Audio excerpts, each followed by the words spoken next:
You're watching The Marketplace. Now, the Bank of Ghana has emphasized its commitment to bringing inflation under control to reduce interest rates. Now, speaking at the ongoing Ghana CEO Summit, Governor of the Bank of Ghana, Dr. Ernest Addison, said his outfit is also committed to digitizing the economy. James Ishen joins us live from the Kempinski Hotel, where the event is taking place. What else has been happening there, James?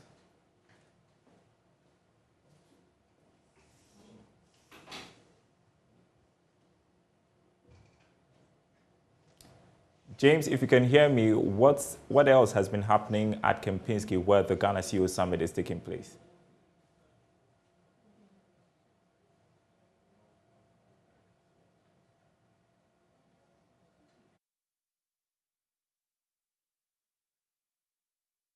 All right, we can see James there, but we are not too sure if he can hear us. So I'm going to try one more time. CEO Summit, and this is the 6th edition. And this year's event is actually looking at digital leadership for digital economy. Well, so earlier we had a governor of the Bank of Ghana, Dr. Ernest Addison, who made mention of the fact that the central bank is actually working assiduously to ensure that they control inflation, and that would lead to a reduction in interest rate. He also made mention of the fact that they're partnering with other private institutions to ensure that there is some sort of, to consolidate their payment ecosystem, as well as also ensure that things are in order.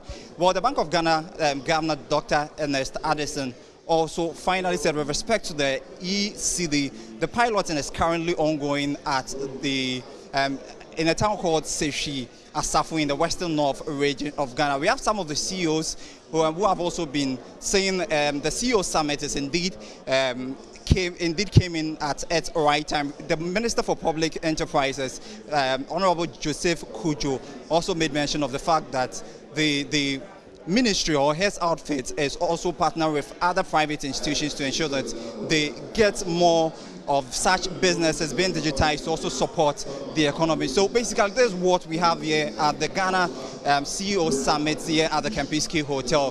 They're basically looking at how some businesses in the country, or basically in the economy, can take advantage of the digitization policy we have in the country. So these are some of the happenings here at the Ghana CEO Summit, which is the 6th edition of the CEO Summit here at the Kempinski Hotel. Very well. Thanks very much indeed, James Ishen. We want to take you there now to listen in on a panel discussion, I believe, that is underway at the Ghana CEO Summit. We are including local contents, and we are also looking to support local manufacturers to be able to produce, because today the main challenge when including local content and local products is the production. I mean, being able to produce enough in a short period of time. And we're willing to do this. And then, you know, when you talk about local content in terms of cultures, it's a lot of trial and error, really. You know, you come to a country like Ghana, Senegal were very, very heavy coffee drinkers. I mean, you come to Ghana, Zambia, these types of countries where people were only drinking tea, so you have to change your your type of products you're bringing in.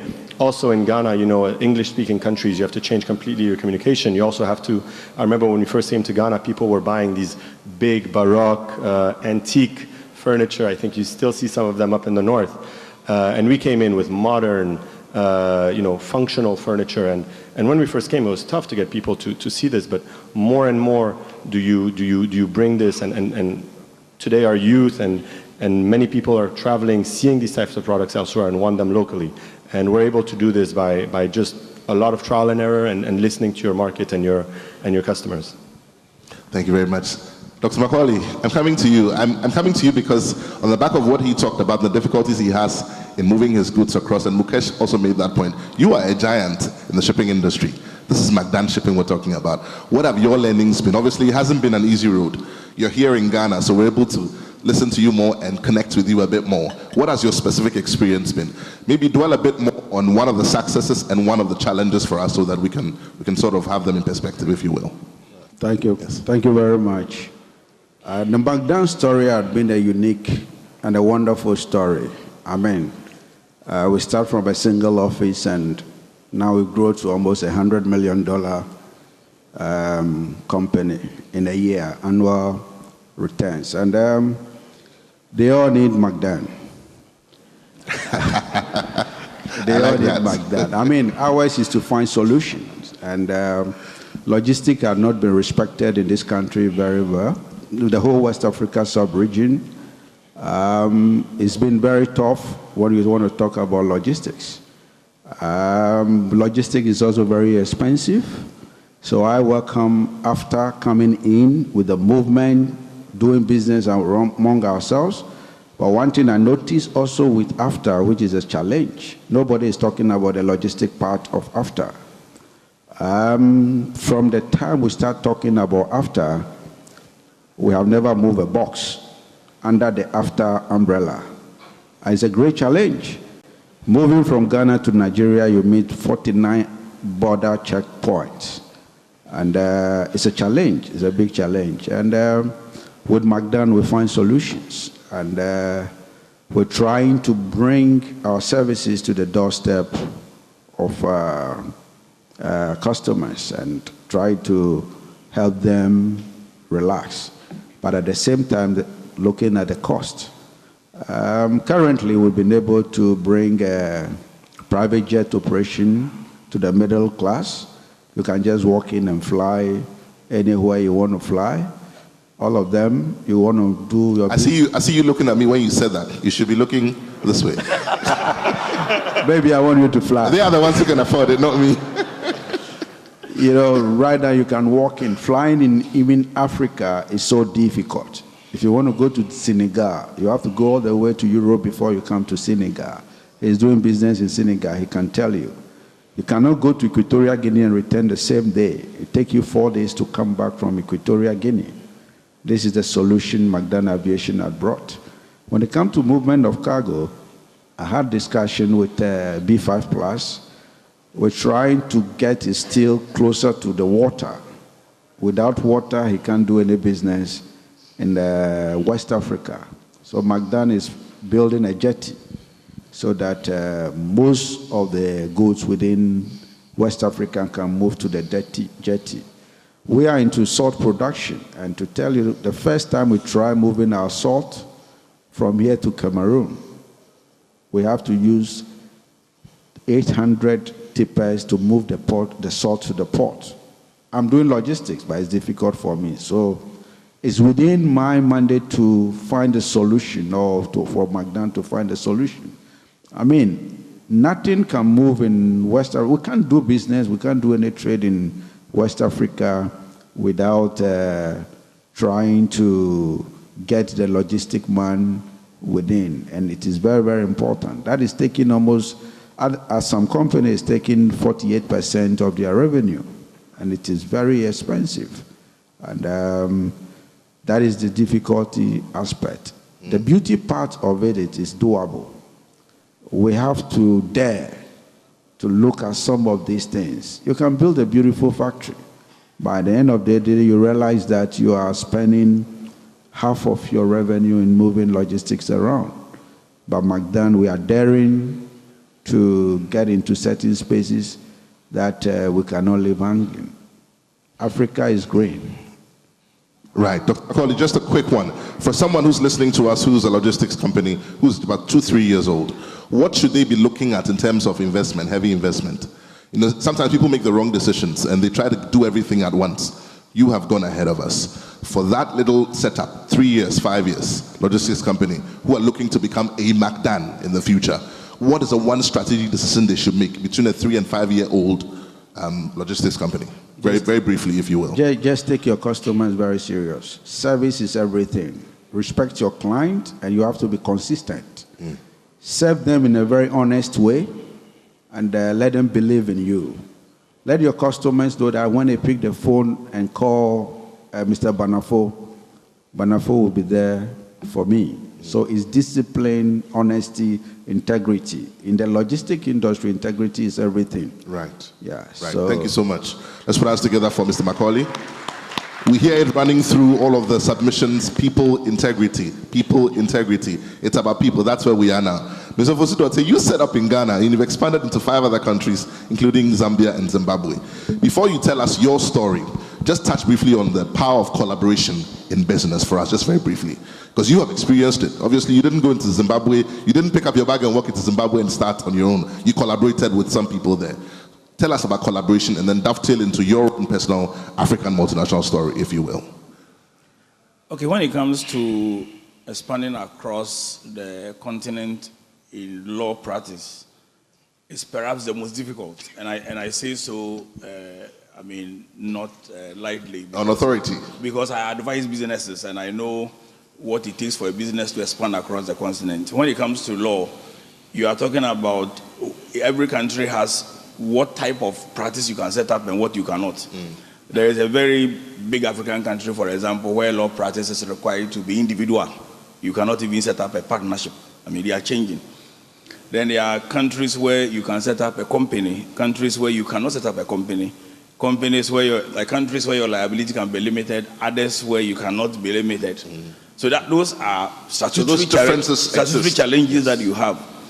Aside the traditional challenges of going across the continent where there is currency issues, different currencies, distances, McDonalds was just talking about the challenge of traveling across the continent. I had to go to Niger, for example. I went to Cote d'Ivoire, spent 4 hours there. It was only when we were airborne that I realized we had come back to Ghana and we were actually crossing the territory. So what was a 45-minute trip to Niamey takes you about 6 hours to do. So those are distances you need to cover. Then there is the language problem. Then there is the lack of trust. So all these are challenges you need to deal with if you want to, go across the continent. But how did we do it? As a firm. Our story, I've told it several times. The practice was started with a borrowed table. And I mean every word of that. I couldn't afford the table at that time. So with one colleague, another colleague joined us. They both left for politics. I don't like politics. I stayed where I am and decided to build a business. But we've grown from a 2-man practice to 120 lawyers, 160 staff across the continent here. And we rank among the top, the largest 10 law firms in Africa. This year, we won Africa Law Firm of the Year, large practice, the most prestigious award. I think we can appreciate him for that. But to do it, you have to have a business case. And business case comes from several angles. It could be one when you feel threatened. So, for example, when you have big international law firms coming to the jurisdictions, it may threaten your practice. That could be a business case for you. The fear could be a business case for you. A business case may be also when your clients are asking you, do you know another lawyer in another country? Because it means they are going there. Yeah. And we represent clients. So if my clients are consistently asking me what is happening in another country, do I know another lawyer there? It means the service is needed. Yes. Or you have a situation where your client tells you, I use another law firm in another country, but the service standard was not like yours. I wish you were there. So if all this number of things are happening at the same time, it makes a business case for you to expand. The question then is, how do you overcome the challenges? And for me, you have to have a multinational mindset. And a multinational mindset means that you don't see the problems, not because you overlook them, like an ostrich, but you see them as opportunities for you to overcome them and make them move. That is what we did. And for us, the first thing is collaboration, which is what we were talking about. You need to partner with people on the ground, because with law, you must be qualified within the jurisdiction to practice. So we partnered with people on the ground, and then we decided what type of practice do we set up in each country, and that's how we manage to grow. And I tell people, if you can do it in law practice, you can do it in anything. So our expansion predates the after. The after coming just coincides with what we're already doing, and for us, we will leverage it and move on from there. Let me ask you this very quickly as a follow-up. Which of these would you recommend for business owners? If you fly out of Ghana into any country and you turn on your cell phone after you've landed, it switches to whichever, I'm not going to mention names because of brands, but it speaks to collaboration. So the companies here in Ghana who are collaborating with companies, let's even talk about the telcos, collaborating with companies in other parts of the world. Which is a better approach? And I know it's on a case-by-case basis. It depends on what you're doing, but just speak to us generally. Is it better to go and do it yourself or to do the collaborations? Because in your case, you went there and you did it yourself. No, there are several things you can do. You can do franchise, right, which means your product is needed somewhere and you cannot establish there. So you franchising and getting the product sold to the people there. You can set up there if you think the type of product requires you to be there. If it's a service industry, it's more difficult to do. You can do what is called a Swiss variant. A Swiss variant is where the entities, they have their own brand, but they adopt your name. And those are the type that you have the likes of Pricewaterhouse and the like of Deloitte and the rest use that type of, where you have one brand, but it's all over. There is also one route that many SMEs forget, and they feel that the AFTA or the integrating Africa is not for them. And I tell people that the ecosystem is changing. There is very little you can do about it. And you either have to remain relevant or you will die. It's one of the two. Yeah. And therefore, we need to think, and I'm going to say something which many people will find surprising, but give me a minute, I will explain that. I don't think outside the box. I stopped thinking outside the box long ago because it's a cliche. There are 4 ways I think. I'll talk about just one of them. I think very far away from the box. So I look at the box, if it's become a cliche, and I decide to dismantle the box and do it something different. So because it's outside the box thing is just a cliche. You think like there is no box? Yeah. Well, there is a box, but some people think within it. Some people think just within the precincts. Some people think away from it. And at times you must think within the box. It's not always you must think outside the box. I have a blog coming up, I will explain that later. But I think very far away from the box in such instances. And one of the far away from the box things we are not doing is aggregation and consolidation. We can have a situation where SMEs can actually agree to produce at the same standards, aggregate, and still reach other markets. You don't have to be large to take advantage of an expanding continent. You can be small and can still take advantage of it. And that's, if there's one lesson I should leave for SMEs, that's what I would do. So everything depends on your context, your business case, your strategy, and your culture. Without culture, forget it. Strong points there. Let's appreciate Mr. Fosudote. Tavoni Biza, I'm coming to you, Old Mutual. You've been set up in Ghana since 2013. You acquired a major stake in Provident Life Assurance in 2014, and you rebranded to Old Mutual Life Assurance Company, Ghana Limited. Share your story with us, juxtaposing all of your experiences with the local content issues, the labor laws, and the collaborations that your peers have shared earlier, if you will. Thank you. I think I'll pick up from where David just left. That strong personalities don't build business. It's systems and structures. As we forge towards the digital age, we have to set up our corporate governance and make sure systems and structures work well for us. Systems and structures, Dr. Macaulay. Jainath, your final comments? Well, I'll draw from my chairman, my teacher, Masaki Mai, Japanese teacher. It's a message to CEOs that if you want to change, transform your organization, he talks about 3 ingredients. The first ingredient, which is very important, is called top management commitment. Without top management commitment, you can't transform change. The second ingredient that he talks about, and I want my CEOs to take note, is called top management commitment. And the third, which is very important, is called top management commitment. Top management commitment. Thank you so much, Inan. Mr. Fosudote, your final comments, sir. I think in an integrated continent, collaboration is very key. Without collaborating, many businesses are not going to survive on this, fast-changing African continent. Yeah. Right. Collaboration is the key. Thank you so much, Mr. Fosudote. Tavoni, your final comments?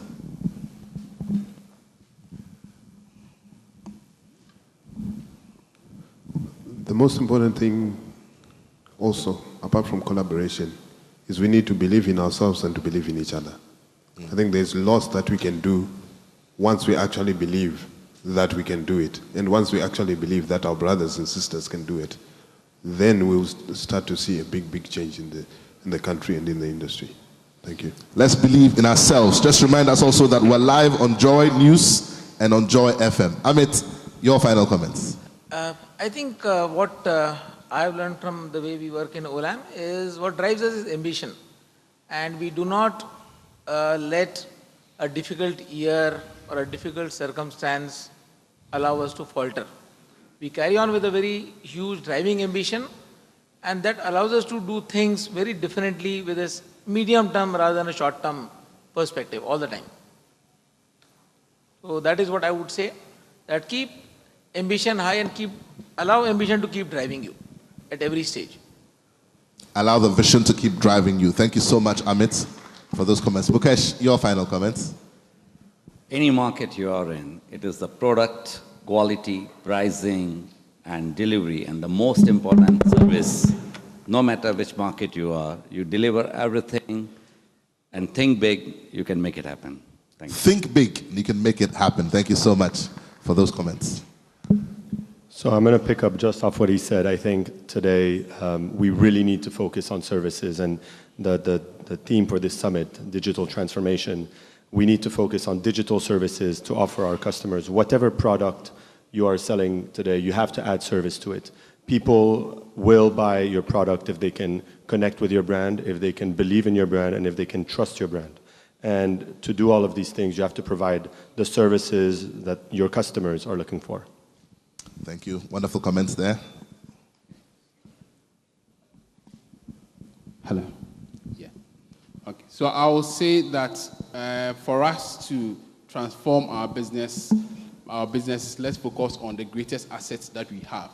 And our greatest asset are people. Gone are the days when we manage our people with human resource management department. Today, it is talent management. The biggest brand that you can talk of, the Apple and the rest, they manage talents. You identify the talent, you give them the resources, and they will transform your process for you. Let's not talk about how much they want to be paid, how much will get them to be happy. No. We've gone past the age of survivor to the days where the young ones are ambitious. And we should manage them as talents, not as people who are ready to work. Fun thoughts there. Helene, your final comments? Thank you. Yes, I believe for any business, any size, the way for growth is a combination of curiosity and courage. And with courage, I mean you must be able and willing to let people make mistakes. If we don't make mistakes, we don't learn. And that is what we need our courage for. Our curiosity is there to expand, to try and invent and try out new products, new innovations, new processes. It's with that dynamic mindset that we will be able to counteract the punches that we've seen around and that we all feel in our businesses. And then one last point that's very close to my heart. There's a very diverse workforce out there. A bit more diverse than I see here on stage. I'm really proud to say we were struggling to get women from technical universities into our brewery. And we need, in our supply, we have strong targets for increasing the diversity, gender diversity in our business. But by setting up a training program with young women from STEM universities, we had about 90 of them going through a 6-month course, and we've now hired 34 of those into our business. So it is possible, and not all women are only interested in mascara. Thank you so much. And thank you for being a wonderful audience. Let's put our hands together for ourselves as well. If we want our businesses to grow and want to radically transform them to become African multinationals, then no, we cannot get tired. No, we cannot stop. We only have to keep moving ahead. For in moving ahead, we become the best versions of ourselves. Thank you very much. Thank you. How about a group photograph together, all the panelists and the moderator? Let's see you up on stage. Ladies and gentlemen, a round of applause for them. And so right about now, ladies and gentlemen, I think I'm standing between you and a lot of food. Lunch is served for those of you who have received your cheats. Those who received white, yours is the Chef George up the flight of stairs. And those with the other colors, you'll be ushered upstairs. When we come back at exactly 2:45, ladies and gentlemen, we will go into the next panel discussion on economy and ease of doing business. You don't want to miss that for all the rice in China or even the we in Jamaica. Ladies and gentlemen, we're going to have a very spirited panel which will comprise the CEO of the GIPC, the country representative of the IMF. We're going to have the financial advisory partner of Deloitte, amongst many other rich, resourceful panelists. So right now, all I can say is bon appetit, enjoy your meal, and let's all return at exactly 2:45 to continue the business of the day. Thank you very much, panelists.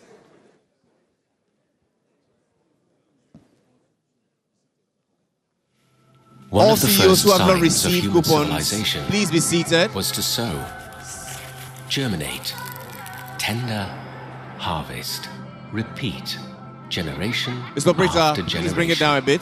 Please bring it down a bit. Agriculture is culture. Ladies and gentlemen, for all CEOs who have not received coupons, please be seated.